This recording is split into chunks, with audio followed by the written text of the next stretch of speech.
dan pemirsa, kita akan langsung melihat bagaimana konferensi pers dari Presiden Communicational Office dari Hasan Nasbi akan menyampaikan konvers selengkapnya. Hari ini kan Presiden mau mengajak kita semua untuk semangat bekerja. Semuanya dirangkul untuk bisa bekerja. Bekerja untuk merealisasikan janji-janji ketika masa kampanye kemarin.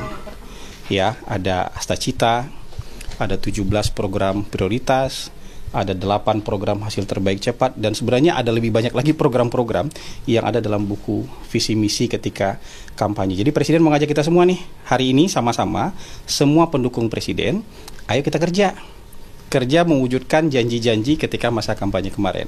Nanti soal politik itu ada waktunya. Nah, bukan sekarang waktunya mikirin politik, kira-kira Presiden mau bilang kayak gitu. Dan waktu mikirin politik ada nanti waktunya. Tapi sekarang waktunya kita semua kerja nih. Buktikan dulu apa yang kita janjikan kepada masyarakat itu bisa terrealisasi, bisa terwujud. Jadi tunjukkan prestasi lah. Nah, gitu. Jadi Presiden mengajak semua pendukungnya, semua anggota kabinetnya, hari ini tunjukkan prestasi dulu untuk mewujudkan janji-janji pada masa kampanye dulu.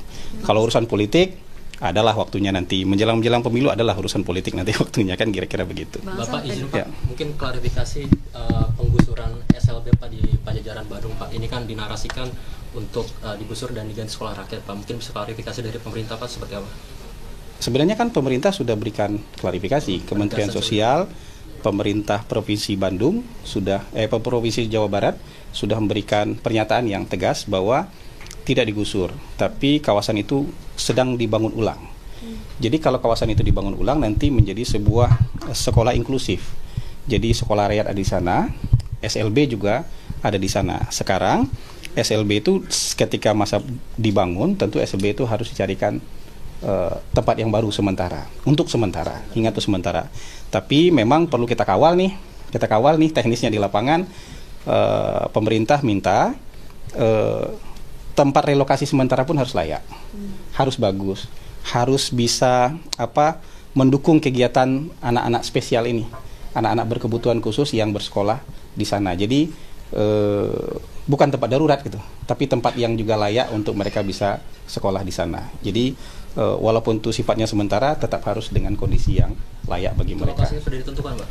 Lokasinya teknisnya tentu kita tanya ke pemerintah Jawa Barat nanti, lokasi mana yang mereka siapkan yang baik dan layak untuk dijadikan tempat sementara bagi adik-adik kita, siswa-siswa SLB ini untuk bisa menjalani kegiatan belajar mengajar mereka sampai kawasan ini selesai dibangun. Sekolah rakyat plus SLB.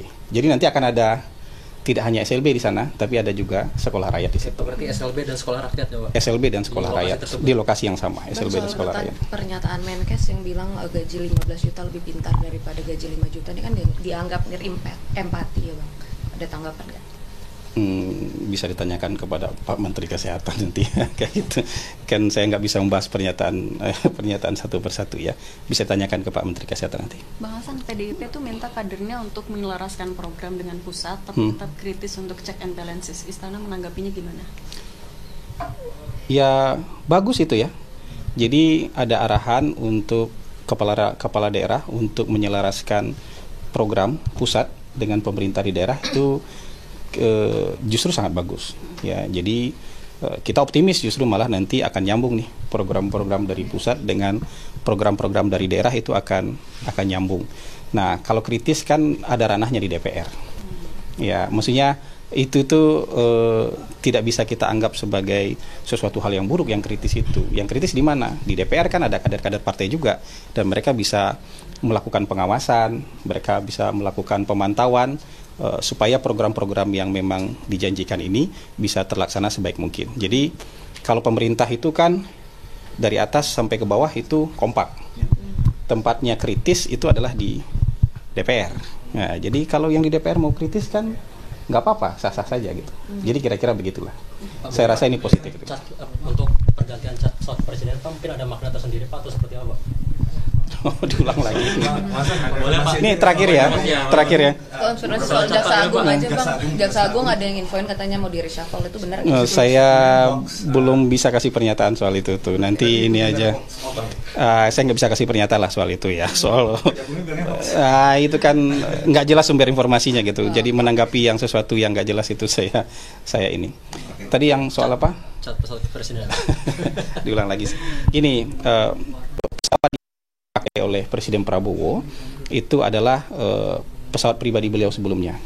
Sampai hari ini itu yang beliau pakai, yang tulisan bawahnya itu PKGRD. Sementara pesawat kepresidenan yang apa ya, PK001 ya.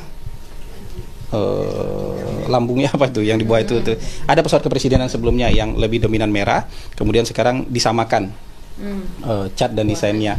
Jadi Presiden Prabowo sejauh ini itu masih menggunakan pesawat beliau yang lama ketika beliau jadi Menteri Pertahanan. Sampai hari ini masih sering.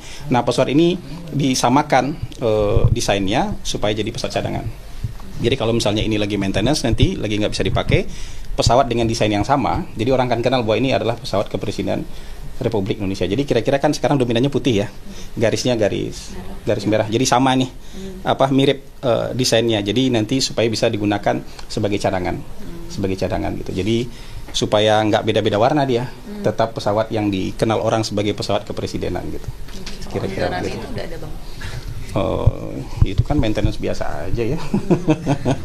Kalau teknis gitu saya mungkin nggak terlalu tahu gitu. Oke, baik. Cukup kira-kira teman-teman.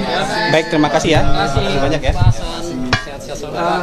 Ada minum? Udah aman Bang. Makan? Aman Bang. Kalian sikat minum dulu.